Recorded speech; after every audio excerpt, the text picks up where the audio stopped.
President Yoon Suk-yeol will embark on a 4-day trip to the Czech Republic next week for a major nuclear power project between the two countries. North Korea fired a number of short-range ballistic missiles into the East Sea this morning, resuming its missile provocations after a lull of about 2 months. Amid growing concerns over emergency care service disruptions, the Prime Minister vowed additional support for the medical system during the holidays, once again asking defiant doctors to join talks with the government. It's September 12th, 6 p.m. in Seoul. This is Newscenter. Thank you for joining us. I'm Yoon Min. We'll start with President Yoon's trip to the Czech Republic right after the Chosok holiday next Thursday. This follows South Korea's consortium recently chosen as the preferred bidder for a nuclear power plant in Dukovany. Our top office correspondent Kim Do-yeon explains in detail. Nuclear Power Alliance. A new term was coined as the top office prepares for President Yoon Suk-yeol's official visit to the Czech Republic starting next Thursday. This trip comes as last July, the Czech government chose Korea Hydro and Nuclear Power as a preferred bidder to build 2 nuclear power units in Dukovany, a project worth 24 trillion Korean won, or about 17.3 billion US dollars. The President, during this official visit to the Czech Republic, will convey Team Korea's firm commitment to the successful completion of the nuclear power plant project and will actively engage in sales diplomacy as the nation's #1 salesman to secure the contract. Especially, a nuclear power alliance between South Korea and the Czech Republic is expected to be established through this visit. The 4-day visit will start with an official welcoming ceremony in Prague and a summit with Czech President Petr Pavel with an official dinner banquet. On Friday, he will meet with Czech Prime Minister Petr Fiala and visit the city of Pilsen to visit nuclear power production companies. Coming back to Prague with the Prime Minister, Yoon will sign MOUs for various fields, including trade, investment, and advanced technology. He will also meet with the leaders of both chambers of the Czech Parliament. And as he always does, he will meet with overseas nationals in the region for dinner. This trip has been much anticipated after the preferred bidder announcement that paves the way for more cooperation in advanced technology. In fact, for this trip, the pre-trip briefing was attended by the President's Senior Secretary for Science and Technology, something unprecedented and seemingly a move to highlight more cooperation in science and technology. We intend to use this nuclear power collaboration as an opportunity to initiate full-scale scientific and technological cooperation between South Korea and the Czech Republic. First, we plan to resume the Korea-Czech Joint Committee on Science and Technology, which has been inactive for some time, elevate the status of the chief representatives to the Director General level, and formalize regular meetings every 2 years. The Czech Republic is also known for its manufacturing capacities, especially in automobiles. More than 100 companies from South Korea are already operating in the country, and to enhance economic exchanges, the two nations are set to sign a trade and investment promotion framework during this trip. Also, the two are set to discuss cooperation in helping Ukraine amid the prolonged invasion by Russia, as Czech companies have extensive experience in working in Ukraine. Meanwhile, Yoon will also be accompanied by a business delegation made up of officials from more than 50 South Korean companies, from conglomerates to small businesses. Kim Do-yeon, Arirang News. North Korea resumed its missile provocation this morning, having fired short-range ballistic missiles multiple times. And just last night, the regime floated more trash-carrying balloons. An Song-jin explains its intention behind all these. North Korea on Thursday morning fired multiple short-range ballistic missiles toward the East Sea. South Korea's Joint Chiefs of Staff said they're analyzing the types and range of the missiles launched from the Pyongyang area. It added that the missiles flew approximately 360 kilometers before landing in the East Sea. The last time the North fired ballistic missiles was on July 1st, which Pyongyang said were successful test launches of a new type of tactical ballistic missile. The Joint Chiefs of Staff emphasized that North Korea's missile launch is a clear provocative act that seriously threatens the peace and stability of the Korean peninsula, and said they remain on high alert for potential additional launches. The short-range ballistic missile provocation may have been a backlash against our recent joint exercises or could be a test for export to Russia. South Korea's foreign ministry said the U.S. and Japan will also continue to closely monitor the possibility of additional launches and respond firmly to North Korea's threats through a strong South Korea-U.S. alliance and trilateral security cooperation. An official at the Unification Ministry also stated that at a time of urgent recovery from flood damage, the provocations demonstrate the falsehood of the regime's propaganda, while a professor suggests that these provocations hint at North Korea's ambitions. Kim Jong-un proclaimed that North Korea is simply ready for another war, and especially they said that the top priority of the national goal is to reoccupy South Korea by the force. So I think this is one of their attempts to, in some sense, continue to ready for the war against South Korea. North Korea's launch of ballistic missiles follows the sending of more trash-carrying balloons towards the south on Wednesday evening. However, most of those balloons were carried by the wind back north of the military demarcation line. Speculation is rising that this could hint at a return to provocations against the south, after trash balloons were sent for 5 consecutive days from September 4th until the 8th. Watchers also say the North may increase provocations ahead of the U.S. presidential election in November. An Song-jin, Arirang News. As concerns grow over medical service disruptions, detailed emergency care plans were unveiled today for the holidays. With that, the Prime Minister once again urged defiant doctors to join talks with the government. Chuseok brings the latest.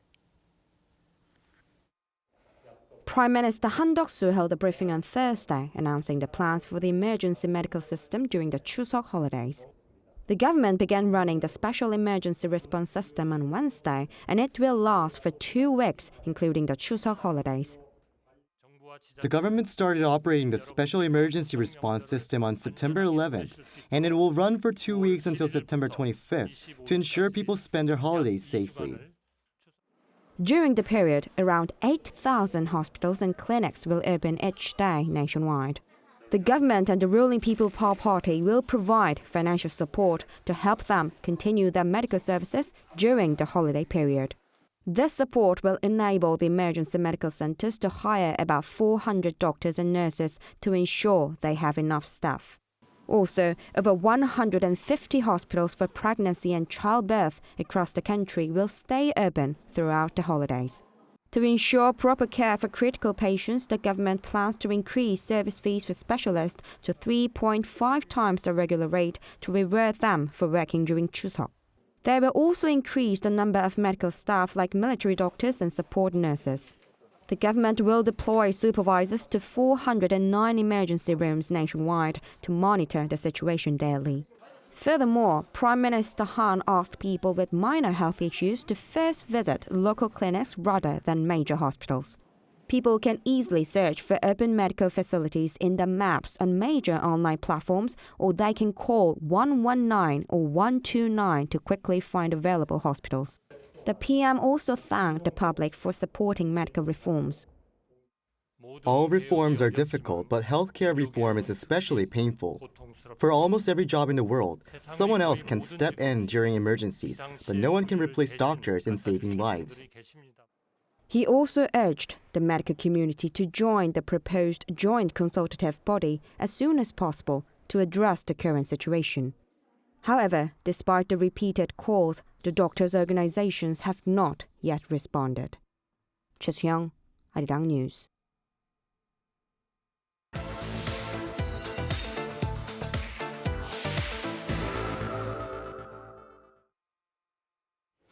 As the Chuseok holiday approaches, some are feeling the pinch of higher prices of grocery items, prompting them to look for ways to save. For more, our economics correspondent Lee Soo-jin joins us. Soo-jin, what do you suggest as a good way for shoppers to save this holiday? Sure, so with Chuseok rapidly approaching, many have already begun grocery shopping. But the cost of preparing a Chusok ancestral rite table, commonly used to gauge how high prices are during the holiday, has risen compared to last year. So let's take a look at some ways that shoppers can save. Shoppers in South Korea are scrambling to shop smart ahead of Chuseok, or the Korean Thanksgiving holiday. But the items on their shopping lists are going up in price. Prices of food, especially fruits like apples, have gone up a lot. The average cost to prepare an ancestral rite table for Chusok for a 4-person family rose 1.8% on year to 280,791, or around $209. But buying these items at traditional markets was surveyed to cost around $179, 17% cheaper than the $214 it would cost at large supermarkets. And shopping with onuri discount vouchers is a way to save even more at traditional markets.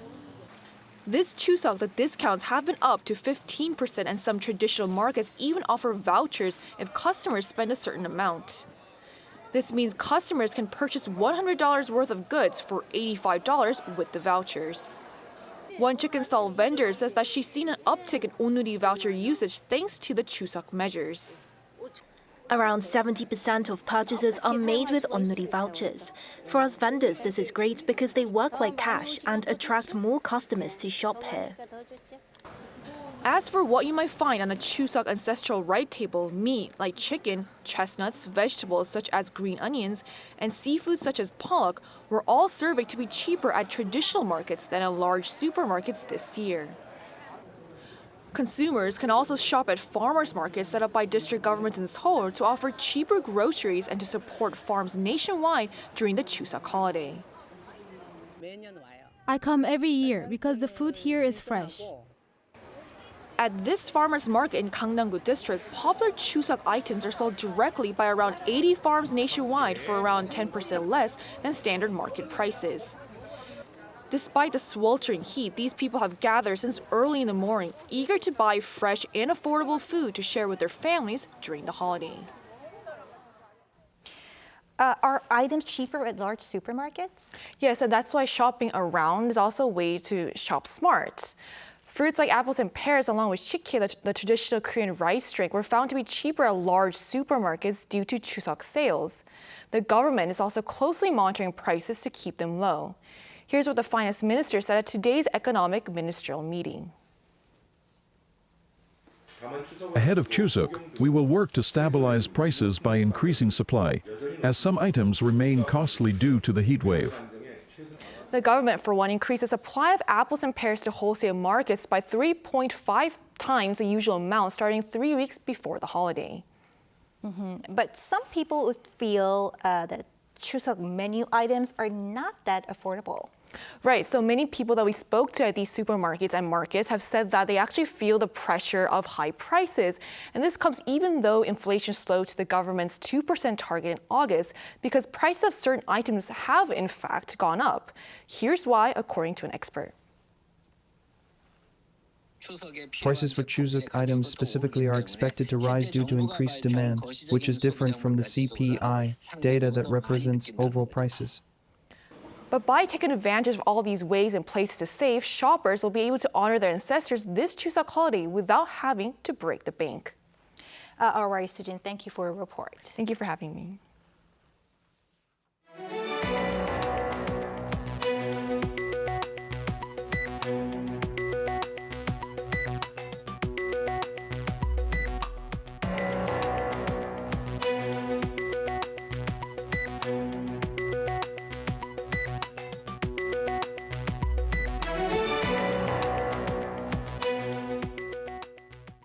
South Korea will provide a $2 million or 2.7 billion Korean won humanitarian aid package to Vietnam, which has been severely affected by Typhoon Yagi.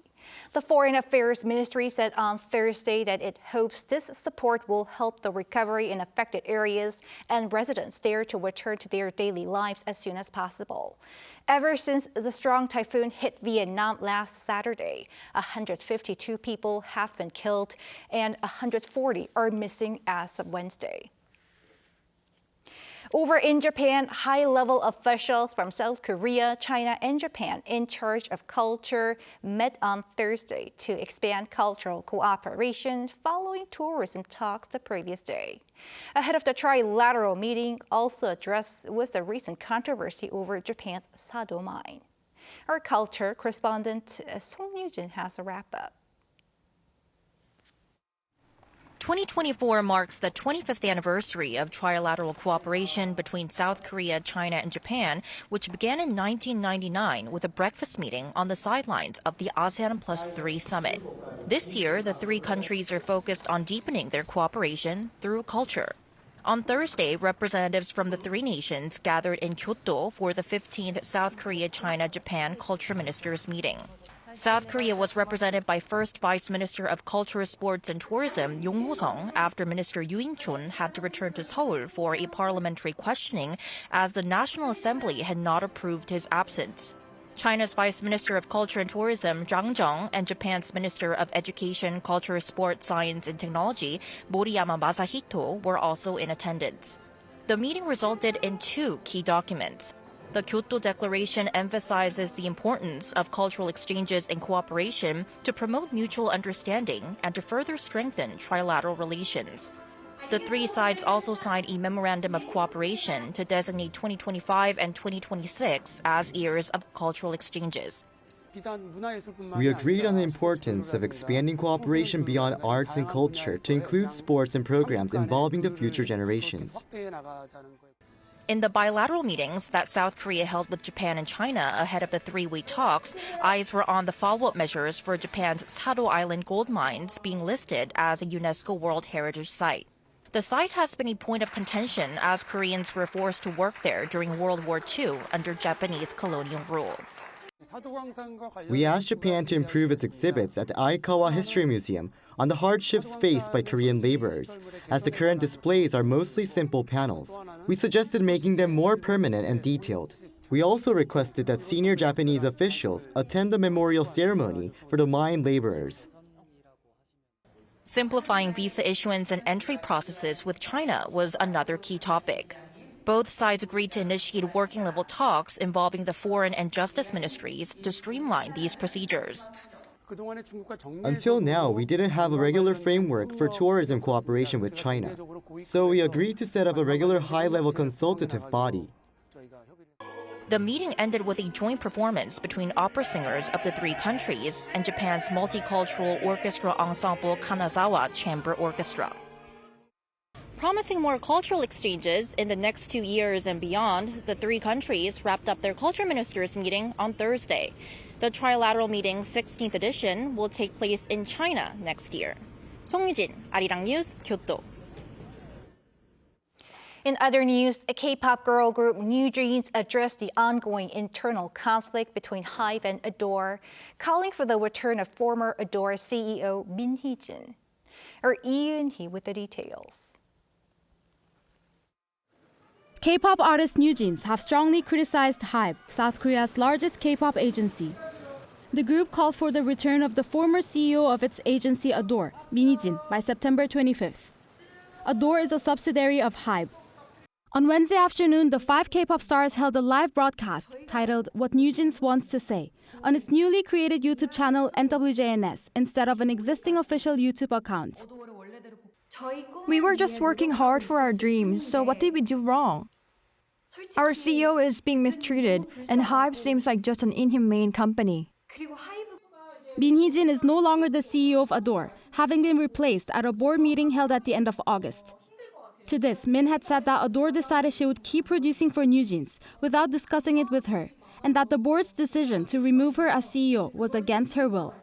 NewJeans, who have a strong bond with Min, often referred to as the group's mom, also clearly stated that they do not want to follow the new management at HYBE and Ador. I do not want to conform to, agree with, or follow the society they're part of. The dispute between HYBE and its subsidiary label Ador all started back in April, when HYBE said it will report Min Hee-jin to the police for breach of trust, claiming that she had made moves to seize control of the label.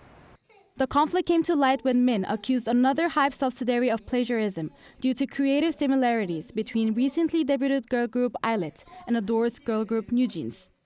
Meanwhile, the next steps for the global K-pop stars remain uncertain, and HYBE has yet to provide an official response. Min Hee, Arirang News.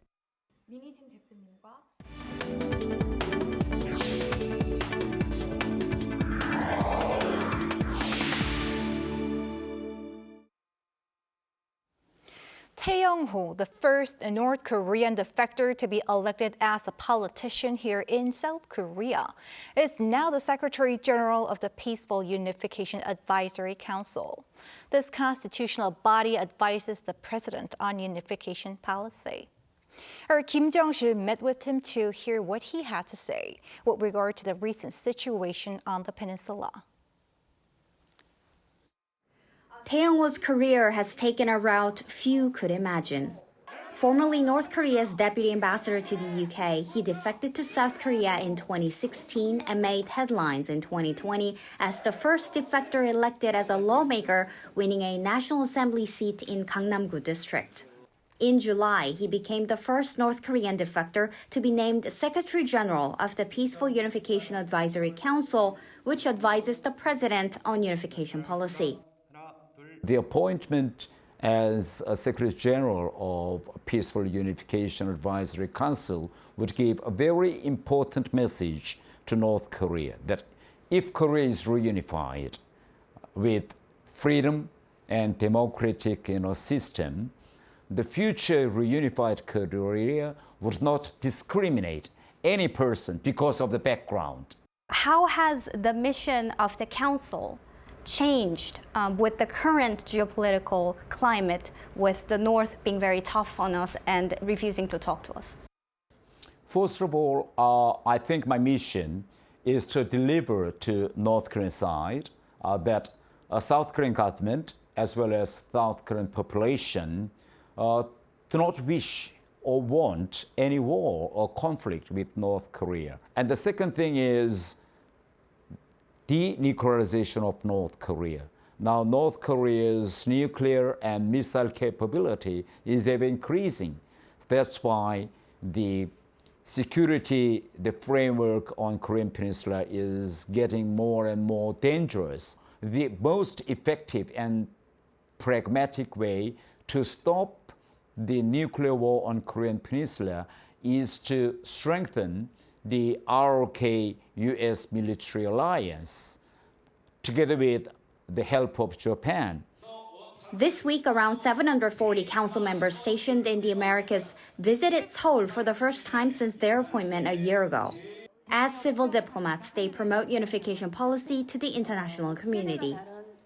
What is the value of the council's work without reciprocation from the North, though? Oh, yes, a very good question. So far, North and South has had a common point. The common points were reunification. South Korean government, together with the United States and the world community, tried very hard to bring a permanent peace by dialoguing with North Korean regime as a partner, but all approaches failed. So Yoon Suk-yeol government's new paradigm is that the dialogue is still open to North Korean regime, but the Yoon Suk-yeol government want to change, the North Korean people's feelings, aspiration, and dream for reunification, and we want to encourage and inspire this dream. Secretary-General Tae said freedom both brought challenges and opportunities. His own journey hopes to serve as a powerful call for those still in the North to envision a different future. Kim Jong-sil, Arirang News.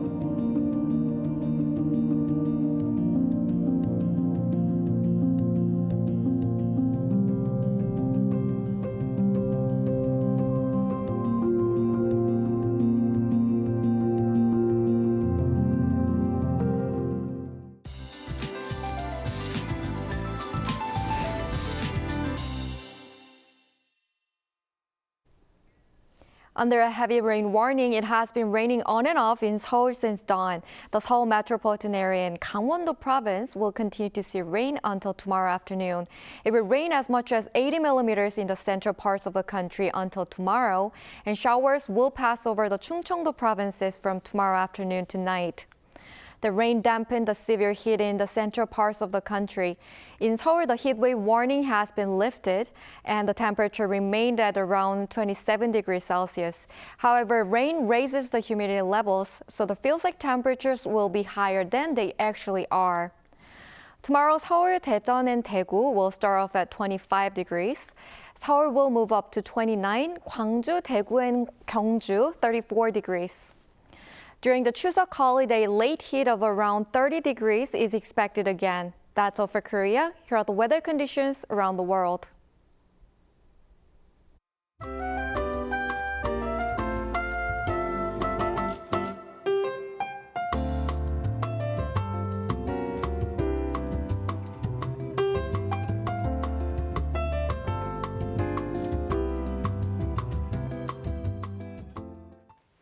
That is Newscenter for tonight. Thank you for watching. A panel session up next.